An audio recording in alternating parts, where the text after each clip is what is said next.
최근 한동훈 법무부 장관 정치 행보 하나하나에 정치 행보 아닙니다. 제가 말을 잘못했습니다. 그냥 행보입니다. 근데 사람들이 정치적으로 보죠.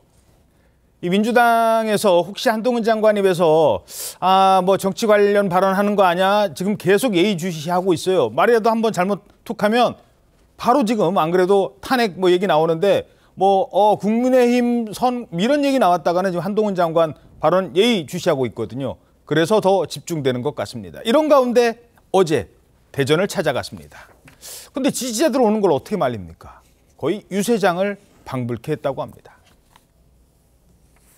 그래서 인사 말씀 부탁드리겠습니다. 함께 방문해 주셔서 우리 안셀면상.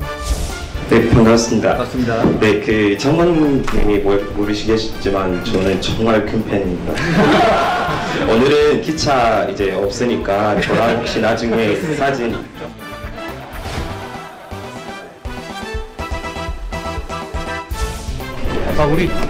우리 여기 사진 한번 찍을까요? 네.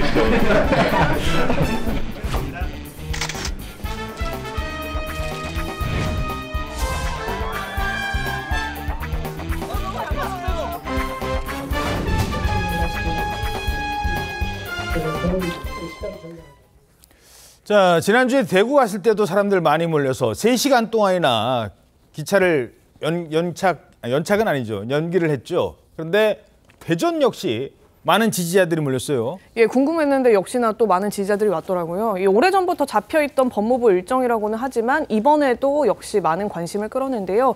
먼저 대구의 한국어 능력 등 사회통합 프로그램 대전센터 개소식에 참석을 했는데 입구부터 한동훈 장관을 보러 온 지지자 수십 명이 줄을 서 있는 모습이었습니다. 꽃다발 들고 오신 분도 있네. 예, 저희 취재기자도 현장에 있었는데 실제 지지하는 사람들이 저렇게 줄을 나란히 서 있었다고 하더라고요. 예. 또 일부 시민들은 힘내라, 천 때부터 응원해왔다, 더 많이 법무부를 홍보해달라 이런 응원 메시지도 남겼고 한동훈 대통령 이런 호응까지 나오기도 했습니다. 예. 이 개소식 종료 이후에 카이스트로 이동해서는 몰려든 학생들과 일일이 사진을 찍어주면서 1시간가량 시간을 보내기도 했는데요. 이 3일 뒤인 24일이죠. 울산도 방문할 예정으로 있습니다. 예, 대구 지금 대전, 울산 근데 다른 곳도 다닌 곳 있고요. 저 호남도 방문을 했었고 그 전에도 많은 장관들은 이렇게 다닙니다. 추미애 장관도 일정 있을 때는 지방 내려갔고 많은 그 장관들이 박범계 장관도 내려갔었어요. 근데 왜 한동훈에게만 저렇게 관심을 끌까? 꽃다발도 받고 사인도 하고 사진 촬영까지. 이쯤 되면 정치인이 법무부 장관을 했지만 법무부 장관이 정치인으로 가는 이런 상황이 연출이 돼 가는 거 아닐까요? 어떻게 보십니까? 보통의 정치인들이 다 저런 건 아니죠. 정치인들 중에서도 팬덤이 있는 정치인들이 있잖아요. 그런 사람들이 이제 저런 그 행보를 보이고 그다음에 그 유권자나 지지자들로부터 저런 이제 호응을 받는 건데 한동훈 장관은 지금 정계에 공식 입문하지도 않았는데 벌써 저런 걸 받는단 말이죠. 예. 그러면은 이제 정계로 진출하기 위한 일종의 정지 작업이다 이렇게 충분히 우리가 판단을 할 수 있는 것이고 저는 저렇게 된 상당한 원인 중에 그 대부분을 저는 민주당이 제공했다고 늘 주장하는 사람입니다. 예. 한동훈 장관을 윤석열 대통령이 작년 4월에 그러니까 이 윤석열 정부 시작도 전에 이제 지명을 했잖아요. 네. 그때부터 민주당에서 집중 공격 대상이었거든요. 한동훈 장관. 소통령 그랬잖아요. 소통령 왕장관 위상도 훨씬 높여졌습니다. 예. 자, 그러면서부터 이제 각종 여론조사에서 차기 정치 지도자 이제 이 그 퍼센티지가 나오기 시작했어요. 그런 거 보면 민주당이 윤석열 대통령 만들기에 이어서 이제 한동훈 정치인 만들기에 거의 나선 상태가 아닌가 이렇게 보고요. 그러니까 앞으로 만약에 정계에 진출한다면 이제 한동훈 장관은 민주당의 그런 공격을 얼마나 받을 것인가. 왜냐하면 일부 민주당 의원들 사이에서는 무관심 이런 주장도 나오고 있어요. 예. 아마 진짜 민주당이 한동훈 장관에 대해서 무관심하다면 한동훈 장관의 여러 저런 인기도가 오히려 떨어질 수도 있어요. 그런데 민주당이 그럴 수 있을까요? 전 그러지 못할 거라고 봅니다. 그렇군요. 자, 요즘엔 무관심이 과연 가능할까? 처음에 김의겸, 그다음에 최강욱 이런 분들이었다면 요즘은 송영길 전 대표까지 계속 한동훈을 거론하고 있으니까요. 그 얘기는 잠시 뒤에 전해드리겠습니다. 그렇다면 한동훈 장관은 이런 행사장에 갈 때 아무 생각 없이 갈까? 아니면 뭔가 할 말을 준비하고 갈까? 준비하고 간 것 같습니다. 자, 총선 출마 관련해서 기자들이 막 이런 얘기 저런 얘기 막 물어볼 거 아닙니까? 본인도 의식을 했겠죠. 근데 어제는 무슨 얘기를 했느냐? 야, 여의도 사투리 안 씁니다. 저는 5천만 명의 언어를 쓰겠습니다. 라고 말했습니다. 최근에 장관님 화법이 여의도 문법과 다르다는 말이 있는데요. 만약에 여의도에서 일하는 300명만 쓰는 고유의 어떤 화법이나 문법이 있다면 그건 여의도 문법이라기보다는 여의도 사투리 아닌가요? 저는 나머지 5천만이 쓰는 언어를 쓰겠습니다. 그 총선 출마에서 아무래도 제일 관심이 가는 문제여서요. 말씀 제가 충분히 드린 것 같고요. 여기서 뭐 제가 조금 달리 말들은 뭐가 바뀌었다 또 이러실 수 있으니까 저는 제 일을 최선을 다해서 하고 있다는 말씀드립니다. 예. 그래서 기자들이 야, 이제 말을 준비하고 다니는구나. 이런 생각까지 했다는 겁니다. 자, 그 말 중에 여의도에서 일하는 사람 300명만 쓰는, 쉽게 말해서 의원들 300명만 쓰는 그런 화법은 여의도 사투리다. 여의도 사투리 안 쓰겠다. 그렇다면 여의도 사투리를 한번 써본 적이 계신 정미경 전 의원님 어떻게 보십니까? 일단은 그 정치 개혁하겠다라는 말의 다른 표현인 것 같아요. 예, 결국 이미 이제 정치하겠다고 저는 그 선언하고 있는 것으로 들리고요. 예. 그 다음에 이제 콕 집어서 300명을 얘기하잖아요. 그러니까 이제 지금 현재 국회의원들. 그러니까 지금 국회의원들이 국민들로부터 아무튼 존경과 사랑을 받지 않는다는 그거를 뭐 역으로 지금 공격하는 건데 결국은 민주당 국회의원들을 그 상대로 예. 저렇게 정치하면 안 되니 저는 앞으로 정치 개혁을 통해서 제대로 정치하겠습니다. 국민의 뜻을 받들겠습니다. 자꾸 저는 그렇게 들리네요. 예, 알겠습니다. 자, 남을 뭐 헐뜯거나 이런 뭐 가짜 뉴스를 쓰는 국정감사 자리를 이용해서 또 책임지지 못하는 발언을 하지 않겠다. 여의도 사투리, 그걸 여의도 사투리를 통칭을 했는데 자, 그렇다면 어떤 화법일까? 앞으로 어떤 화법을 쓰겠다는 걸까? 지금까지를 한번 볼까요? 지금까지 썼던 그의 화법은 이랬습니다. 내가 생각했을 때 황당한 주장이 나온다. 내가 생각해도 정말 이건 가짜 뉴스다. 그럴 때 물론 화가 나죠. 근데 화를 내기보다는 반박을 해도 팩트로 반박한다. 그러니까 본인이 그동안 했던 발언이라든지 태도에 대해서 사과할 생각이 전혀 없습니까? 제가 위원님한테 그런 얘기 들을 상황은 아닌 것 같습니다. 사과하십시오. 위원님은 위원님에 있는 지역구의 국민들한테 욕설을 문자로 보내신 분이잖아요. 그분이 여기 와서 누굴 가르치려고 든다는 거 저 적절치 않다고 봅니다. 자, 사과를 받기 전에는 질의를 하지 않겠습니다. 그렇게 하십시오. 예. 그리고 위원님 아까 공익제보 말씀하셨는데 제가 기획단에 말씀드리겠습니다. 위원님은 윤지호라는 사람을 공익제보자로 추켜 세우면서 공익제보에 대한 어떤 그 제도의 존재 가치를 무너뜨린 분입니다. 그분이 공익제보를 얘기한 저는 위원님께서 질의하시는 내용에 대해서 숭하지 못하는 점이 너무 많다는 점을 이 자리에 빌려서 말씀드립니다. 자, 일단 한동훈 장관 그 민주당의 공세에 어떤 방패를 그동안 사용해 왔다고 보십니까? 지금 저 화면에서 보듯이 자, 그 뭐 이런저런 이제 안민석 의원이나 뭐 과거에 김의겸 의원, 최강욱 의원 얘기를 하잖아요. 그럼 그걸 하나하나 반박하는데 거기에 틀린 팩트가 없어요. 어허. 틀린 사실관계가 없어요. 예. 예를 들어서 안민석 의원이 윤지호 지킴이를 자처했던 거는 다 기록에 지금 남아 있어요. 그렇죠? 그다음에 그 김남국 의원이 뭐 이모 얘기했을 때 그 이모가 그 어떤 사촌이나 뭐 이런 이모가 아니다. 뭐 이런 거 아니겠어요. 예. 이모 씨다. 뭐 이런 거. 그게 뭐 틀린 얘기가 어디 있어요. 이제 말하는 태도를 놓고 민주당에서 좀 지적을 하는 부분은 저는 일리 있는 측면이 있다고 생각을 하지만 적어도 그 사실관계에 있어서는 한동훈 장관의 반격이 틀린 얘기가 하나도 없기 때문에 저는 그 태도 논란을 충분히 상쇄하고도 남음이 있다. 이렇게 보거든요. 예. 역시 저거는 그 왜 기자들 그런 표현 많이 쓰잖아요.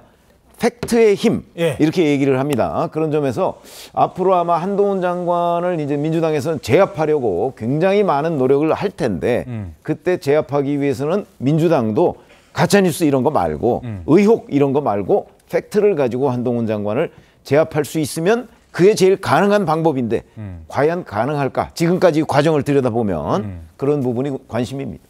자, 정미경 의원님, 이 팩트라는 게요. 우리가 누구랑 이렇게 말싸움할 때 막 한참 이렇게 하다 보면 나중에 지나고 나서 아이고 내가 그때 그 얘기 했어야 되는데 그때 그렇게 생각이 안 나서 그랬거든요. 근데 한동훈 장관은 사실 뭐 안민석 의원이 저때 저 얘기를 할지 예상이 안 되는 경우도 많거든요. 수많은 데이터가 머릿속에 있는데 그게 필요로 할 때 내가 저 사람과 논쟁할 때 그 팩트가 바로바로 나온다는 거예요.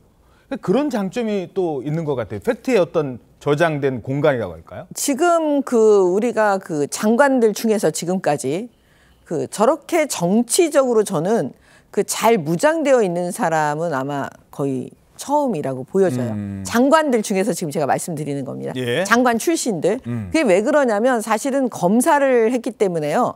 즉각 순발력이 늘 훈련되어 있는 거는 맞습니다. 예, 근데 그걸 정치의 영역에서 저는 그걸 거의 뭐 학습 효과가 거의 뭐 그냥 이제 어떤 현장에 나가서 본인이 듣는 그 과정을 통해서, 그러니까 민주당 국회의원들을 상대하면서 그 민주당 국회의원들이 하는 얘기를 들으면서 저는 금방 성장한다고 보여져요.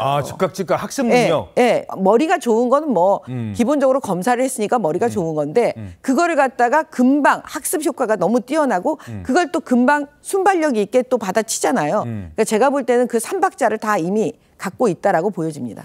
자, 그런데 뭐 검사 출신이라고 이제 말씀을 하셨으니까, 근데 검사는 물론 뭐 드라마에서 보는 것처럼 뭐 변호인과 뭐 검사가 말싸움을 하거나 그런 법정은 우리나라에 많지는 않습니다만, 이제 말을 한다는 게 이제 공격적이잖아요. 검사는 이제 공세를 하다 보니까 팩트도 좋고 순발력도 좋은데 말을 하는 표현의 방법이 조금 순화돼서 얘기하면 어떨까, 조금 겸손하게 얘기하면 어떨까라는 아쉬움이 있다는 지적은 있습니다.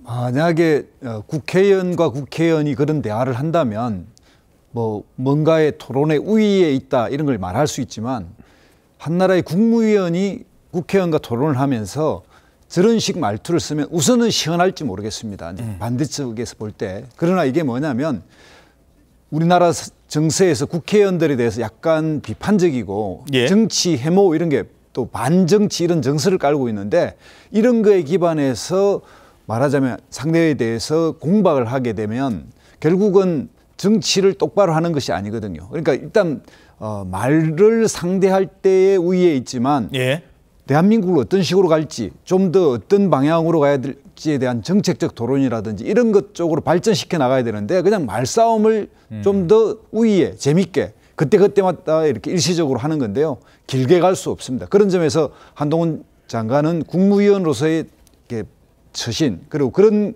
행태에서 앞으로 좀 더 말을 해도 그런 점을 고려해야 한다 저는 생각합니다. 아니 잠깐. 이제 보통 정치인, 국회의원 정도 되면 사실 거짓말은 하면 안 되거든요.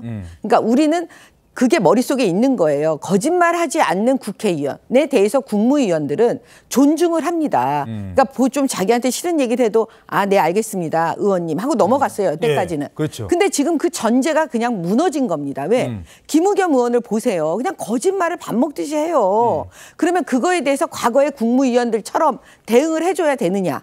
저는 이게 바로 분기점이라고 봐요. 근데 한동훈 장관은 팩트로 거짓말이 아니다. 그건 거짓말이다. 이렇게 얘기해 주는 겁니다. 사실 그 법무부 장관이 특히 그런 자리가 많았었어요. 뭐 한동훈 법무부 장관이 의원들의 질문에 대해서 뭐 이렇게 공세적으로 이렇게 얘기한다.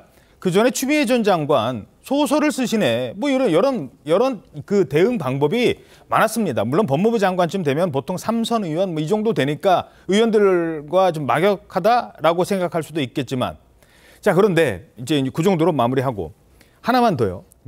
칼로서 흥한 자 칼로서 망하고 말로서 흥한 자 말로서 망한다는 말이 있습니다. 한동훈 장관의 저런 태도가 혹시 나중에 정치를 하다가 걸림돌이 될 수 있잖아요. 그러니까 구설에 오를 수 있죠. 지금 민주당이 뭐 각종 설화로 지금 뭐 그 굉장히 곤욕을 치르고 있지 않습니까? 한동훈 장관도 아마 민주당의 그 여러 의원들이 번갈아 가면서 이제 공격을 할 거예요. 만약에 정치인으로 이제 변신을 했을 경우에. 그러면 거기에 일일이 다 대응하다가 보면 본인이 이제 실수를 할 수도 있겠죠. 그러나 지금까지의 한동훈 장관의 대응 방법을 보면 굉장히 저는 준비를 많이 한다고 생각을 합니다. 이렇게 해서 아까 안민석 의원과의 그런 대화도 안민석 의원이 과거에 했던 거를 자기 머릿속에 다 넣었다가 안민석 의원이 뭐라고 얘기했을 때 그걸 끄집어내다 그런 거보다는 그날 안민석 의원의 대정부 질문이 있을 걸로 예상이 되니까 미리 안민석 의원 거를 미리 다 찾아보고 스캐닝을 하고 그렇게 다 찾아보고 준비했다가 이제 대응을 하는 뭐 저는 그렇게 짐작이 돼요. 그렇게 보면 앞으로 이제 본인이 말을 하는데도 미리미리 준비를 해가면 이게 준비 안 하고 왜 애드립이라고 흔히 얘기하는 그런 발언이 막 나오다 보면 기자들과 뭐 대화할 때도 늘 그렇습니다. 예. 나오다 보면 거기서 조금 과격한 표현이 나온다든가 아니면 과격한 단어가 나올 수가 있거든요. 그렇게 되면 또 민주당에서 그냥 지나치지 않겠죠? 예. 그런 점들이 지금 말씀하신 이제 칼로 흥한 자 칼로 망한다 뭐 이런 건데 정치는 말로 하는 거니까 그런 부분을 이제 한동훈 장관이 얼마나 준비된 정치를 하느냐 이거에 따라서 달라지겠죠. 예. 하지만 이미 민주당에는 한동훈 장관의 이런 화법, 이런 행보를 두고 지금 적극적으로 공세를 취하고 있습니다. 야, 이런 주장도 나옵니다. 장세동이 나와요. 장세동 같다. 한동훈 장관은 제가 보기에는 과연 그분이 정치에 맞는 사람인가 이런 생각이 들어요. 한마디로 전두환 대통령 때 장세동 그런 정도 호위무사 아니면 삼국지에 나오는 동탁 시기의 여포 뭐냐면 멋지고 힘있고 세긴 하지만 과연 그분이 우리 그 어려운 서민과 국민들이 사는 모습 속에서 고통과 고난, 힘든 모습, 월세, 전세, 그리고 취업 이런 것에 대한 과연 고민이 있을까? 자, 그러니까 뭐 고시패스 해가지고 이렇게 뭐 꽃길만 걸은 사람이 뭐 월세 사는 사람들 그 고통을 압니까? 사실 이 얘기 송영길 전 대표가 지난번에 했어요. 했다가 어떤 반응 나왔습니까? 무슨 NHK인가요? 그 뭐 룸사롱 얘기까지 나왔잖아요. 자, 이 밖에도 지금 민주당에서는 어떤 얘기들이 나오고 있습니까? 예, 뭐 여러 가지 이야기들이 나오는데요. 지금 한동훈 장관 지역 방문 행보가 이어지니까 친명계 핵심으로 불리는 방금 보신 김영진 의원 같은 경우에는 전두환 때 장세동, 동탁의 여포 같은 호위무사다 이렇게 하면서 정치에 맞는 사람이냐 이런 지적을 했고요. 지도부 역시도 반발 기류가 형성됐는데 정청래 최고위원 같은 경우에는 대통령 아바타 한 장관과 붙을 상대는 복을 받은 것이다 이렇게 얘기하면서 최약체 후보라고 이미 총선 출마를 사실상 기정사실화하면서 깎아내리듯이 발언하는 모습을 보였습니다. 또 장경태 최고위원도 덧붙였는데 짝퉁 윤석열 같은 느낌이라면서 국민 지지를 받기 어려울 것이다. 이런 전망도 내놨습니다. 다만 이제 좀 얘기를 들어보면 내부에서는 한 장관의 이런 이슈몰이를 잇따라 하는 부분에 대해서 민주당의 대응이 다소 안일한 것 아니냐 이런 자성의 목소리도 조금 나오기는 하는데요. 이 특히 팬덤 현상에 더해서 중도층의 표심까지 견인할 가능성이 한 장관에게 있기 때문에 이 부분을 우려하고 있는데 한 초선 의원 같은 경우에는 한 장관이 젊고 신선해 보여서 분명히 소구력이 있을 거다 이렇게 전망하면서 수도권 표심까지도 영향을 미칠 수 있을 것이다 이런 얘기도 했습니다. 예. 자, 지금 뭐 삼국지에 뭐 여포까지 나와요 이제 장세동까지. 자, 이런 공격 방법. 그러니까 뭔가를 팩트로 뭘 잘못했어라고 공격을 해야 되는데 여포 같잖아, 뭐 장세동 같잖아 이제 두루뭉술한 이런 공격이 오히려 되치기를 당한다는 거예요. 어떻게 보십니까? 그러니까 지금 민주당에서요 한동훈 장관에 대해서 공격은 하지만 사실은 공격이 아니고 어떻게 들리냐면 부러우면 지는 거다. 그런 느낌으로 받아요. 그러니까 한편으로는 야, 왜 우리는 저렇게 말을 이렇게 받아치고 좀 제대로 된 사람이 없을까라는 생각을 자기네 스스로 알고 있다는 생각이 들어요. 굉장히 추상적인 공격을 하잖아요. 뭐 여포 얘기하고 장세동 얘기하고. 사실 지금 우리 2030 세대들은요. 장세동 얘기하면 그 잘 아마 모를 수도 있거든요.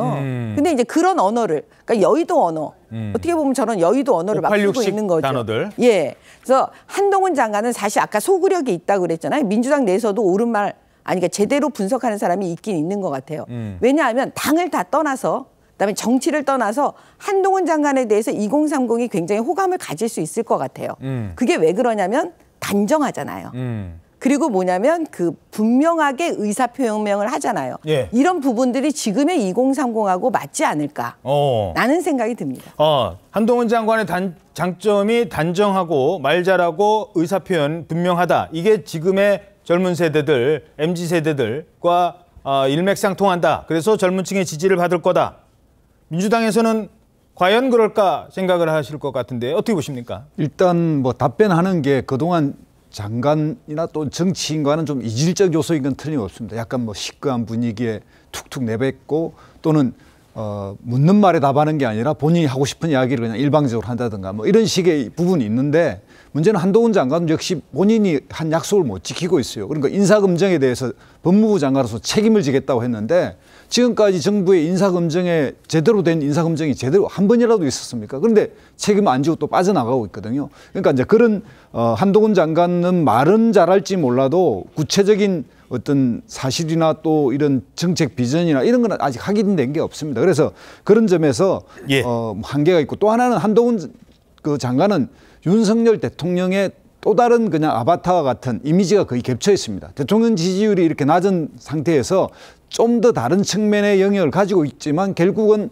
윤석열 대통령의 지지율과 연동돼 있고 그 한계를 벗어날 수 없기 때문에 민주당의 입장에서 이분이 선거에 앞장선다면 구태여 그렇게 뭐 문제가 된다고 생각하는 게 아니라 오히려 반길지도 모른다 이런 생각이 듭니다. 예.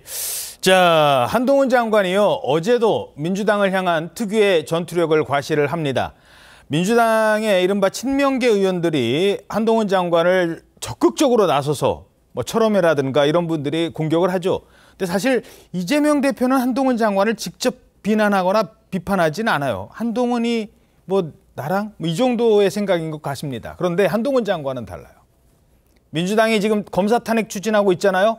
그러니까 한동훈 장관이 뭐라고 했느냐. 탄핵당할 사람이 누구다? 샴푸 산 사람이다. 초밥 먹은 사람이다.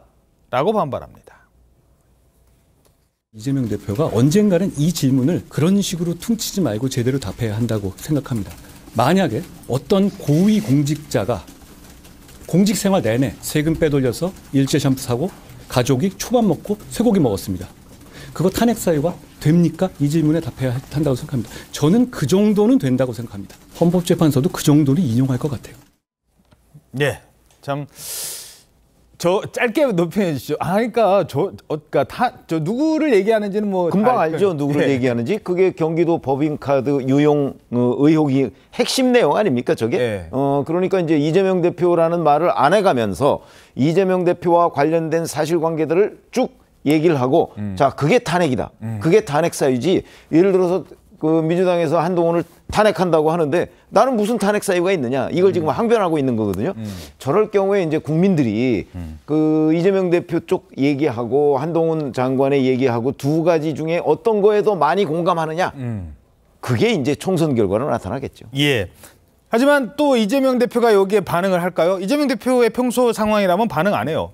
이재명 민주당 대표는 누구를 만나고 싶어 할까요? 윤석열 대통령을 만나고 싶어 합니다. 영수회담 하자고 하잖아요. 근데 안 만나줘요. 근데 한동훈 장관은 이재명 대표를 공격합니다.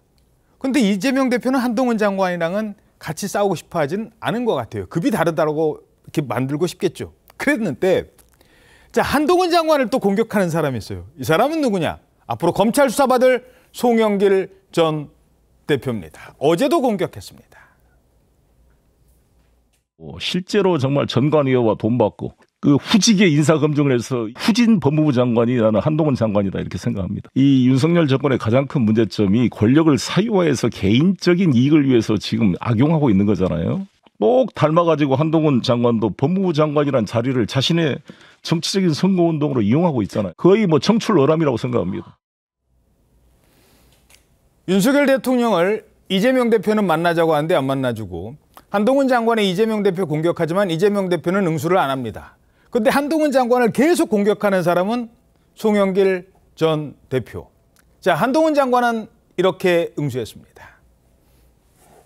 송영길 전 민주당 대표 같은 일부 운동권 정치인들이 겉으로 깨끗한 척하면서 NHK 다니고 대우 같은 재벌 뒷돈 받을 때 저는 어떤 정권에서나 재벌과 사회적 강자에 대한 수사를 엄정하게 했다는 말씀 드리겠습니다.